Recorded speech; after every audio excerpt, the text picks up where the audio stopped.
Hello, my name's Tim Friel and I'm going to talk to you about how we maintain good posture in the dental chair. I'm going to look at three things separately.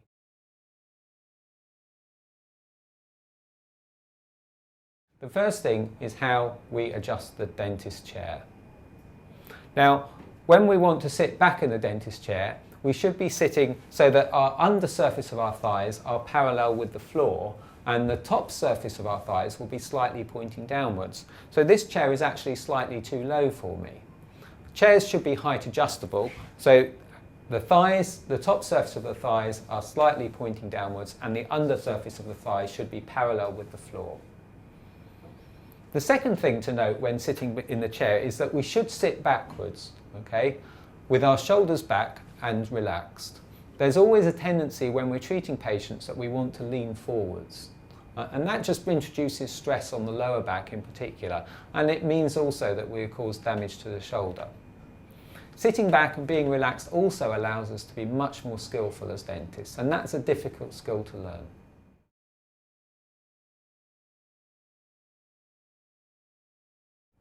Once we've adjusted the dentist chair, the next thing that we need to do is to adjust the patient chair so that we can maintain a good posture. For most procedures in operative dentistry, we want to have the patient fully reclined. There will be some times where we want to use different positions, and I'll be talking about these later. One of the big problems that people make is that they don't actually recline the chair fully enough, and this means that we don't get adequate direct vision to the patient. Most chairs these days are programmable, and that means that we can actually set the position to what we want to use. I'm going to use the program switch just to recline the mannequin head so that we can see the sort of position we might end up with.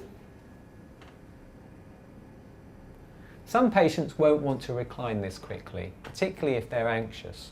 So it can be helpful in these situations to recline the chair slowly in stages rather than in one go. And often it's helpful to put a reassuring hand on the top of the head so that the patient doesn't get the feeling that they're going to fall out of the back of the chair. Reclining the patient to this degree actually is not enough. I can actually see the front surfaces of the top teeth and the lower teeth, but I won't actually get access to the back of the mouth. The only way that I'll be able to see to the back of the mouth is if I start to lean forward, which is something that we want to avoid. So what I'm going to do now is I'm going to adjust the foot pedal to get the patient appropriately reclined.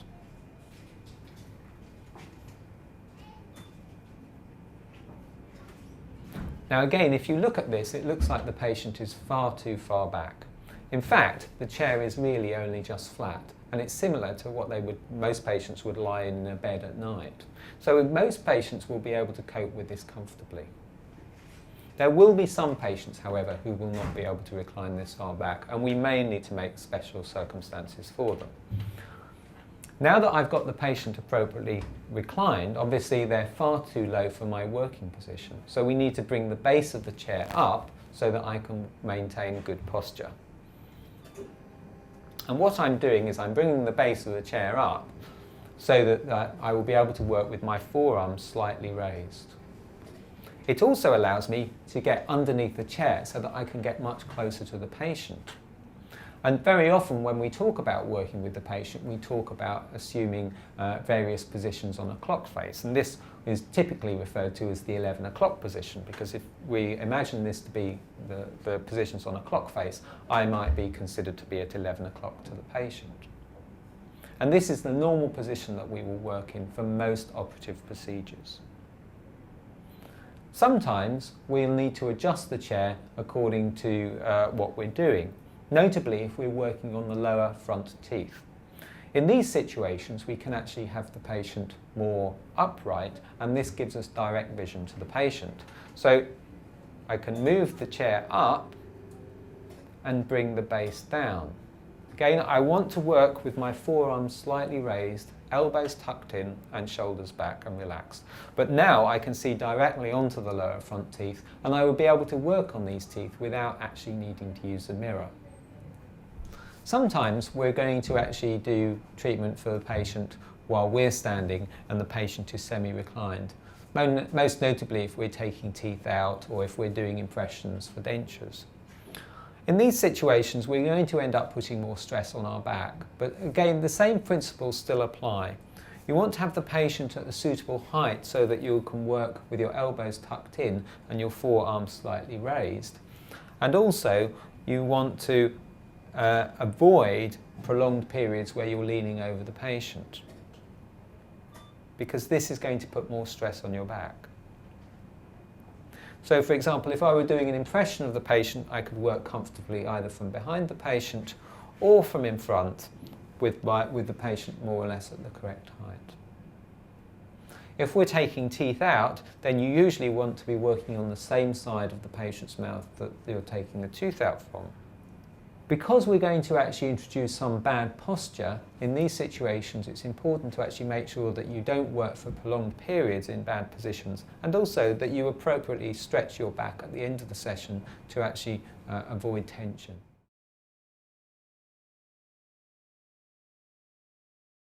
Okay, so we have the dentist chair adjusted appropriately. We've got the patient chair adjusted so that we can actually get good vision to the mouth. Now we can actually have a look at how we use the mirror and look around the mouth. The first thing to note is, of course, that working in a mirror is unnatural, and there's always a tendency to want to avoid it. Now, in some situations we don't need to use the mirror, and wherever possible we can actually hold the mirror in the palm grip and just flip it up out of the way so that we've got it available when we need to use it. If we're working on the labial surfaces of the front teeth, then we can actually use direct vision. We don't need to have the mirror, but it's there for us when we need it. If we're working on buccal surfaces of left and right, then we can ask the patient to move their head so that we can get better direct vision to the mouth. Again, we can avoid using the mirror. So we can actually see quite a lot of the mouth without actually using the mirror. However, when we're working on the occlusal surfaces of the posterior teeth, particularly the upper teeth, then we have to work with a mirror.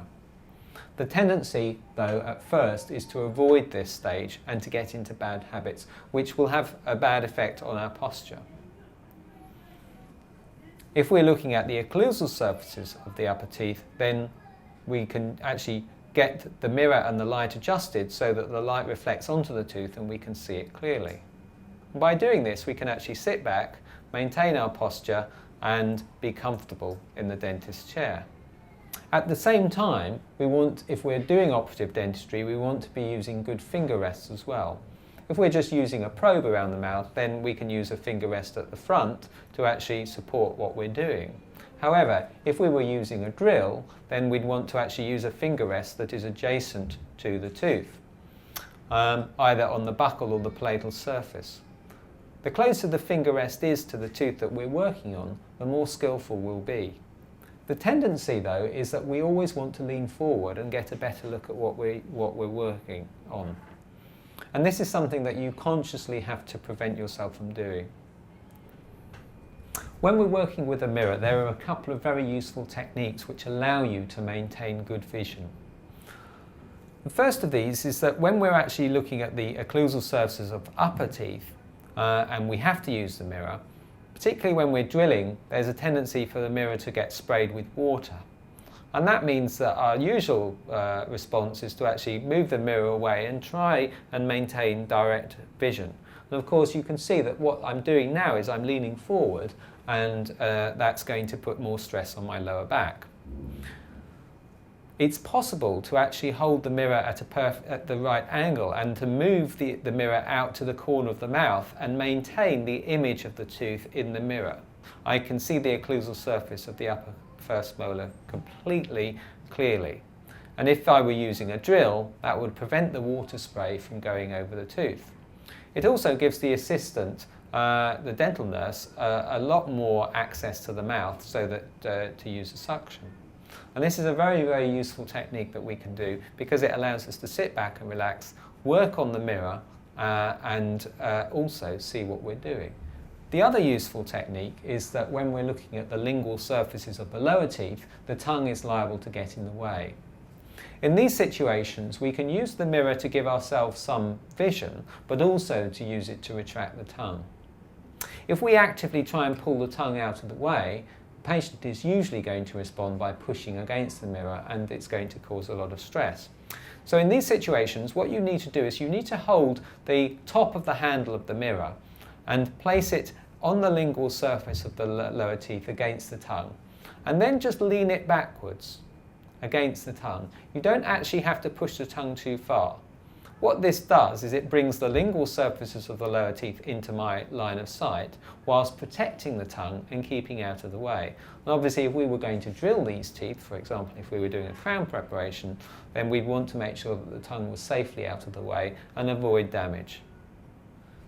There's always a tendency to want to see more in the mouth, and again the problem with that is that we tend to lean forward so that we can see more of the tooth. One useful way to avoid this is the use of magnification loupes.